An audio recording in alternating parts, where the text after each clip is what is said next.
I guess my question is there anything else inside of meditating or meditating on that I should consider, anything new? Yes. That could come out of? Yes, this is the way we've described that. We say, quiet your mind by focusing on your breathing or something else that's boring. Something that doesn't get your mind all activated.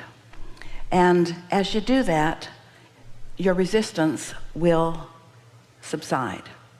When your resistance subsides, or frankly, when any of your conscious thought subsides, your inner being thought will dominate and your vibrational frequency will rise. If you can sustain that without hesitation for a little while, then these are our words. Then watch the movie if there is one. And this goes to something that we were talking about earlier also today. And that is, how do you know? This comes up all the time. Abraham, you're like a schizophrenic. What do you want us to do? Do you want us to be deliberate? Do you want us to script? Do you want us to think about what we want? Or do you want us to just quiet our minds and not think about anything? And we say, we want you to know what emotional, vibrational state you're in before you even ask that question. If you're tuned in, tapped in, turned on, like you very well may be after meditation, and so you're in sync with everything that you put into your vortex, lots of strong thoughts and planning will feel really good to you, will be really compelling to you, will be exciting to you, and will be satisfying. In other words, we don't want you to just quiet your mind and receive. We want you to quiet your mind and receive the connection and then work together in tandem. These were your opening words to us today, or someone just a bit ago. Work together in tandem with all that you are. So is watching that the creation as well?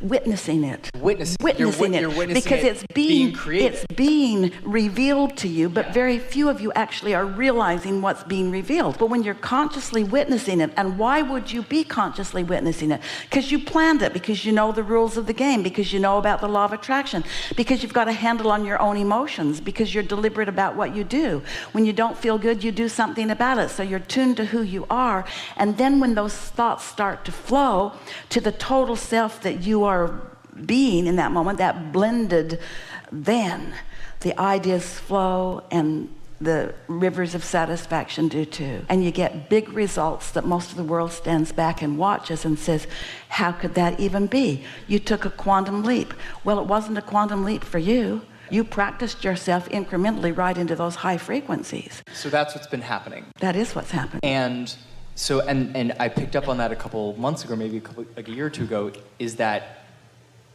in that state, when I'm visualizing, I'm not looking at something that I want to have happen. I'm actually seeing it being created. You're seeing something that already has been created, which is enhancing your expectation for it to come into your experience. But there's a whole lot more satisfaction that's going to come beyond that point.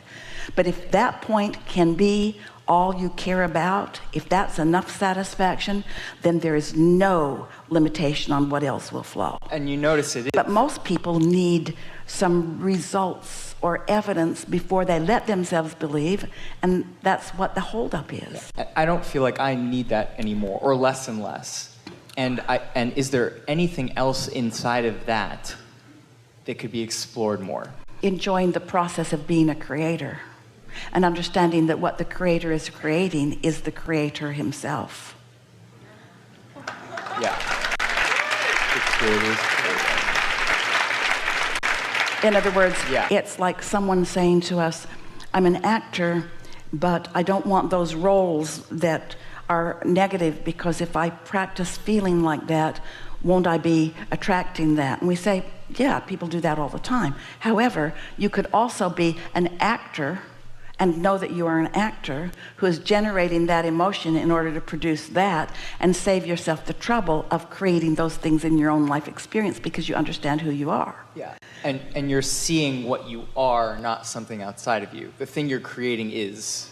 But how do you separate, creator, yourself from your creations? You can't. That's why we're asking you to be the creator who creates, first and foremost, and let the creations be secondary. In other words, I only care about feeling good, and if I produce wonderful things, then that's good too. It's quite an interesting way of looking at it, because we're asking you to hold things as your object of attention for the purpose of inducing feelings within you, which indicate alignment with energy, which will allow you to create anything without being invested in what you're creating. Because if you're invested in what you're creating, then there's a tendency to notice when it hasn't happened yet, or to notice that it's happened too slowly. So if the whole thing is because it's so darn fun to do it, rather than, can you feel the difference? So the darn fun to do it.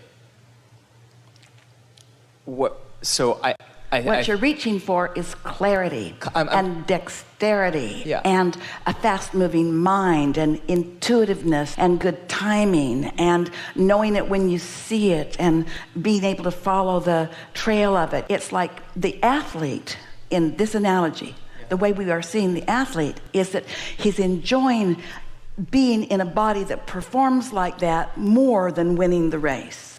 It's the feeling of a body that performs like that more than getting the trophy that's assigned by somebody else.